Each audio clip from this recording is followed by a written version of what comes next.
Amados hermanos en Cristo, amigos dilectos, estimados, apreciados amigos, queremos leer la palabra de Dios una vez más en el libro de Esdras.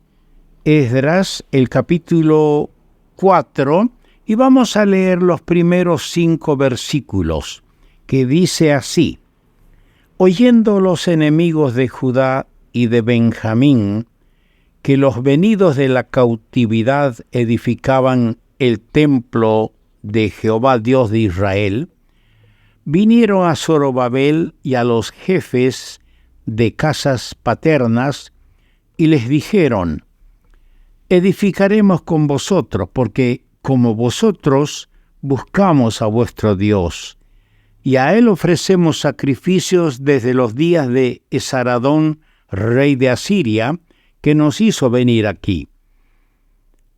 Zorobabel, Jesúa, o sea, Josué, y los demás jefes de casas paternas de Israel dijeron: no nos conviene edificar con vosotros casas a nuestro Dios, sino que nosotros solos la edificaremos a Jehová Dios de Israel, como nos mandó el rey Ciro, rey de Persia. Pero el pueblo de la tierra intimidó al pueblo de Judá y lo atemorizó para que no edificara. Sobornaron además contra ellos a los consejeros para frustrar sus propósitos todo el tiempo de Ciro, rey de Persia, y hasta el reino de Darío, rey de Persia. Que Dios nuestro Señor añada su especial bendición a la lectura que acabamos de leer de su santa palabra y al comentario que vamos a hacer. Ayer hablamos sobre hace 2 días hablamos sobre la oposición a la obra de Dios. Y es el tema que vamos a continuar. Debemos señalar que la obra de Zorobabel, el gobernador, es importante. Hay algo que queremos anticipar. Ageo, el profeta, está entre los profetas menores, y Zacarías, que es el penúltimo libro del Antiguo Testamento, el penúltimo profeta, profetizaron en este tiempo, en el tiempo cuando Zorobabel empezó a trabajar y a reedificar el templo.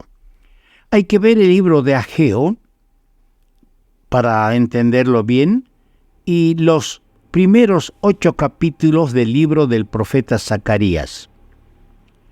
El ministerio de estos 2 hombres, de estos 2 profetas, ejerció una tremenda influencia sobre Zorobabel.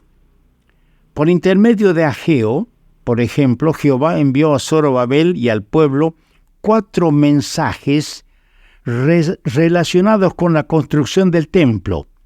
Así vemos en Ageo capítulo 1, versos 1 al 15.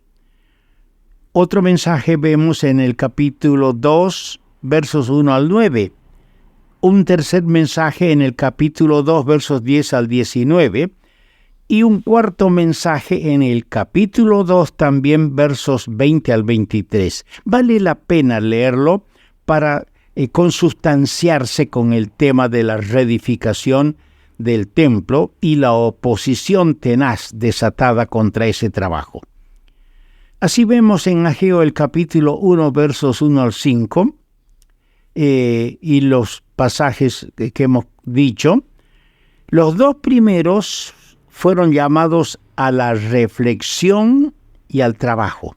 Eso es lo que hace Dios, llamarnos a la reflexión y al trabajo. Y los últimos 2 fueron promesas de bendiciones para el pueblo. Primero para el pueblo y para Zorobabel después, siendo que Zorobabel obró por mandato de Jehová, teniendo como propósito el construir el templo de Jehová Dios de Israel. No es extraño que de inmediato se manifestó la oposición decidida oposición tenaz de los adversarios de la obra de Dios. Cuando hablamos de adversarios, encontramos tres opositores. Es decir, más bien se dividen en tres grupos los opositores. Primero tenemos los enemigos, como hemos leído en el versículo 1 y 2. Luego tenemos los pobladores de la tierra, los habitantes de la tierra. Y en tercer lugar, otro grupo de opositores son los consejeros, los mismos que aconsejaban a Zorobabel, a Josué. Ahora, los enemigos, hablando de los enemigos, primero ellos, ¿qué hicieron? Vinieron, ofrecieron su colaboración y luego, indignados con Zorobabel, se opusieron abierta y activamente contra los edificadores. Nunca debemos olvidar que la obra de Dios se hace únicamente con los que son de Él. Hermanos, no permitamos que los incrédulos, los que no son todavía del Señor, pongan manos en la obra de Dios, ni manoseen la obra del Señor. Los inconversos nada tienen que hacer en la obra del Señor. Y ya es tiempo de que esto sea debidamente tomado en cuenta. Lógicamente, en vez de colaborar, estorban y causan graves trastornos. La respuesta fue tajante en el verso 3 de lo que hemos leído hoy. Nosotros solos la edificaremos. En este sentido, Zorobabel interpretó la mente de Dios al respecto.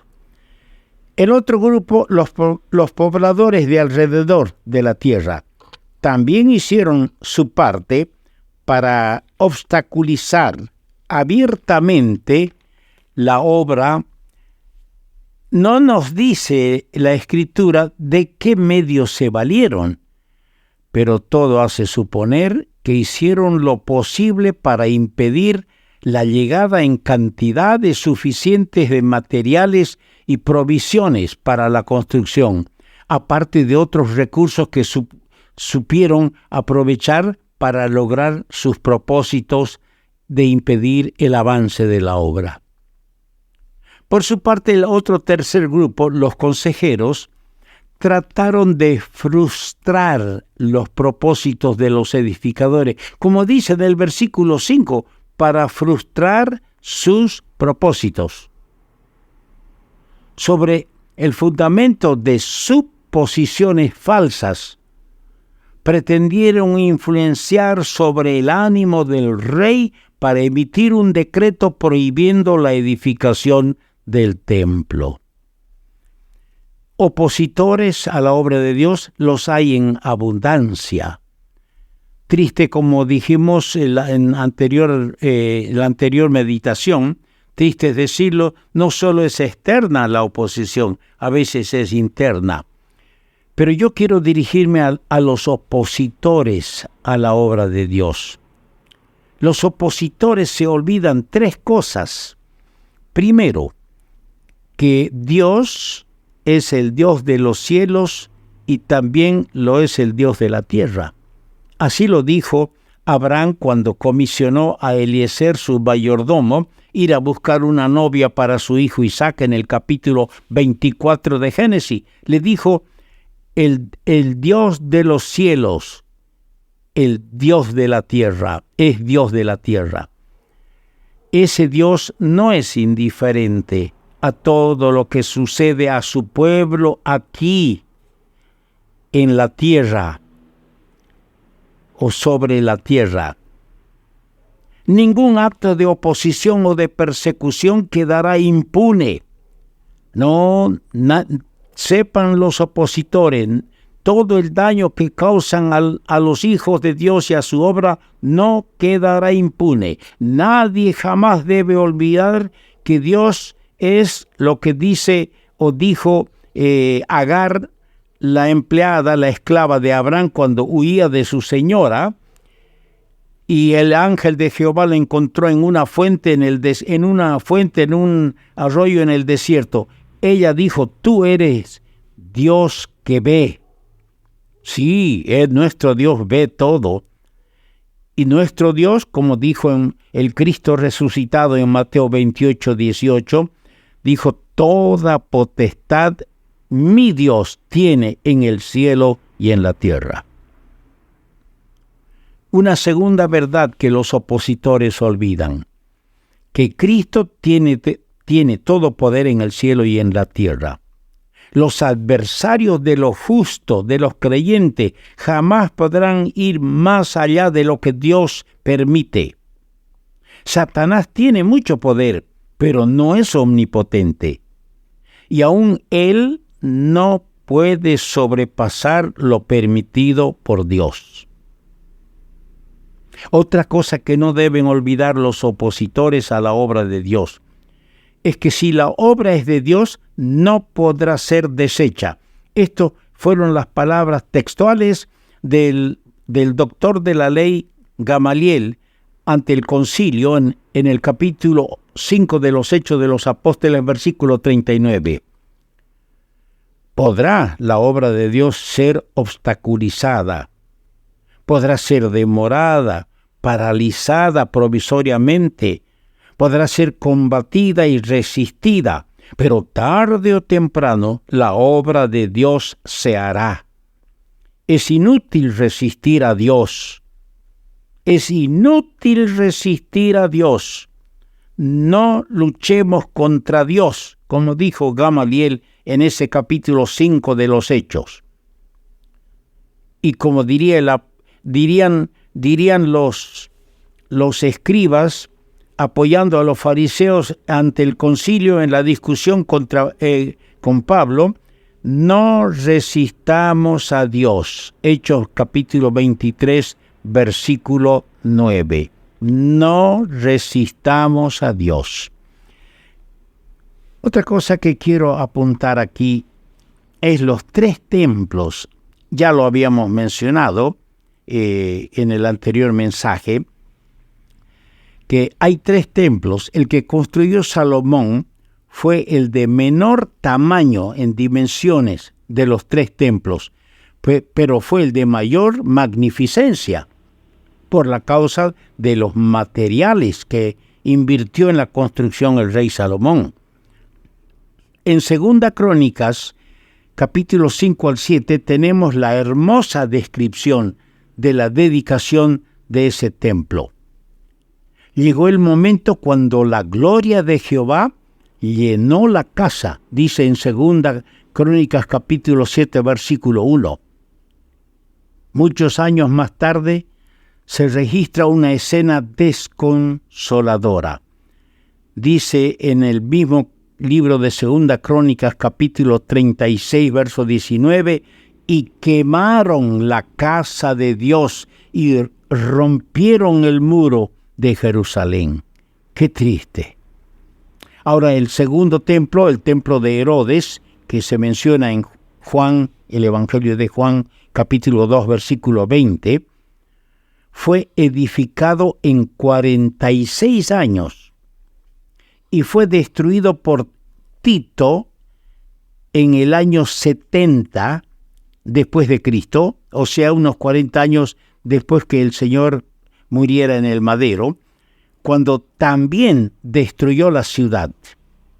Así se cumplió la profecía que el Señor dijo en el capítulo 24 de Mateo, versículo 2, cuando los discípulos, admirados por las enormes piedras del templo, el Señor les dijo: de cierto os digo, no quedará piedra sobre piedra, que todo será destruido.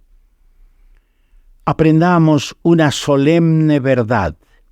La destrucción del templo es el resultado final de lo provisto en la palabra de Dios, y lo voy a leer en el 2 libro de las Crónicas, el capítulo 7, los versículos 19 al 20, dice: mas si vosotros os volviereis y dejareis mis estatutos y mandamientos que he puesto delante de vosotros, y fuereis y sirviereis a dioses ajenos y los adorareis, yo os arrancaré de mi tierra que os he dado, y esta casa que he santificado a mi nombre, yo la arrojaré de mi presencia y la pondré por burla y escarnio de todos los pueblos.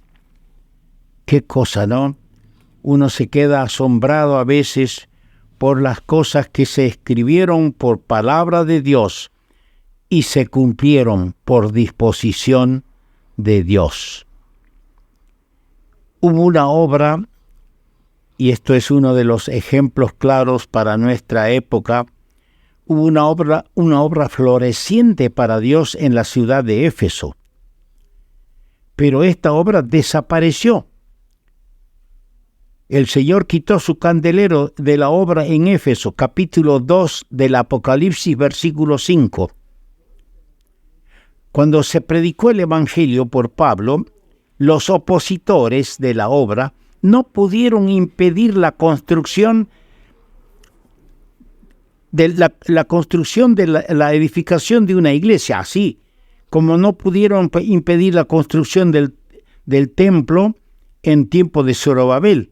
Los opositores no pudieron, demoraron, perjudicaron, pero no pudieron impedir la construcción del templo. Pero el pueblo de Dios, los judíos, no pudieron impedir su destrucción en los días de Tito. ¿Qué tal? Los alborotadores no pudieron impedir el establecimiento de una iglesia en Éfeso, armaron un escándalo, un bochinche, pero los creyentes que después fueron surgiendo allí, los creyentes no arrepentidos por haber dejado su primer amor, tampoco pudieron impedir su extinción. El candelero fue extinguido, el testimonio allí fue extinguido en Éfeso. Todo esto es muy solemne, querido hermano. Todo esto es muy instructivo. Debemos examinarnos en la presencia de Dios para averiguar si estamos obstaculizando la marcha de la obra del Señor o si estamos contribuyendo eficazmente a su adelanto. Examinémonos delante del Señor. Que Dios añada su bendición.